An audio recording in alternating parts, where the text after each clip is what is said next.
नमस्कार माझ्या मैत्रिणींनो, आज आपण बनवतोय उकडलेल्या फुलगोबीचे आणि बटाट्याचे थालीपीठ। आम्ही थालीपीठ म्हणतो, तुम्ही पराठे जे काही। यामध्ये स्मॅशरने याला मॅश करून घ्यायचे।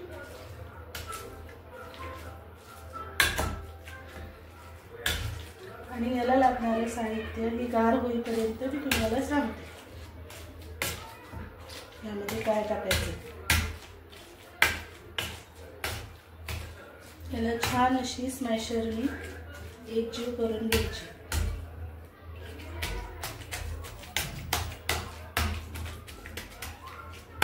ही कुकरला मी 3 शिट्ट्या घेऊन वाफवून घेतली।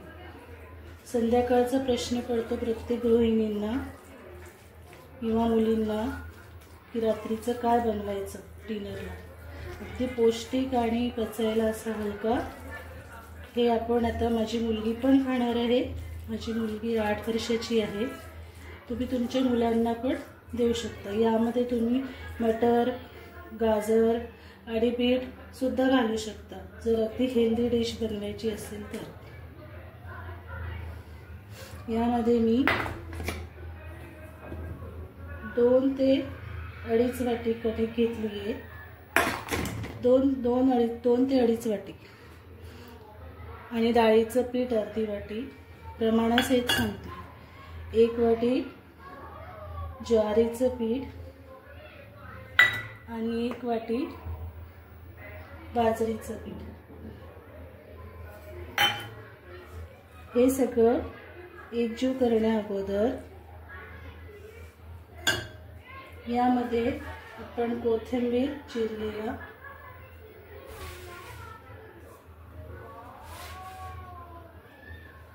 आणि चवीपुरतं तिखट जितकं तुम्ही खात असाल तेवढं आणि हळद, धनेपूड ही घरची धनेपूड आहे, धनेपूड,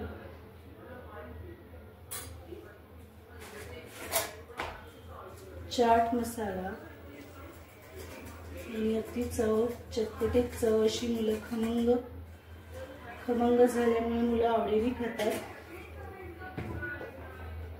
आणि तुम्हाला मीठ जसं लागतं तसं चवीप्रमाणे घालायचं।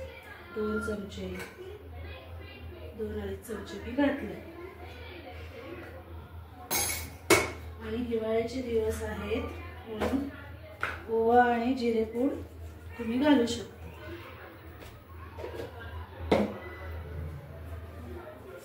आता याला असं एकजीव करून घ्यायचं।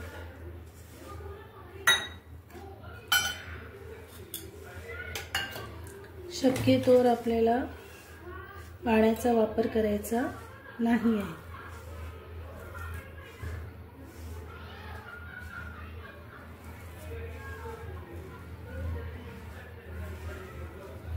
मी याला मळून घेते। हे असं लुसलुशीत भिजवून घ्यायचं। त्यामध्ये गोळा घेऊन एक कणकीचा असे थापायचे। ते तुम्ही कापडावर पण थापू शकता, ज्याला जसं सोयीचं होईल तसं। आणि खमंग असे कुरकुरीत जर थालीपीठ करायचे असतील फुलगोबी आणि बटाट्याचे, ती पण एक मी रेसिपी दाखवली। याला कोणी घावणं म्हणतात, कोणी कोंडाळे म्हणतात। आम्ही कांद्याची कोंडाळे पण करतो, पण आज फुलगोबी आणि बटाट्याचे केले। असं क्रिस्पी क्रंची त्याला छान शेकून घ्यायचं लालसर।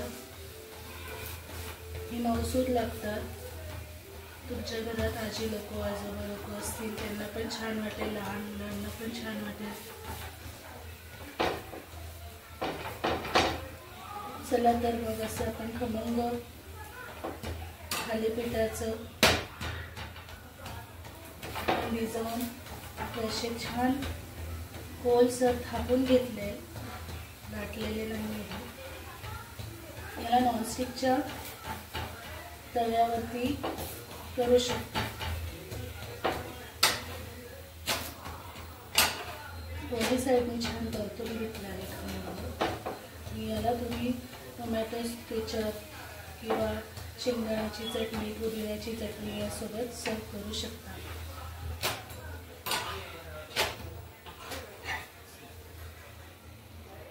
हे असं खमंग थालीपीठ झालं आहे.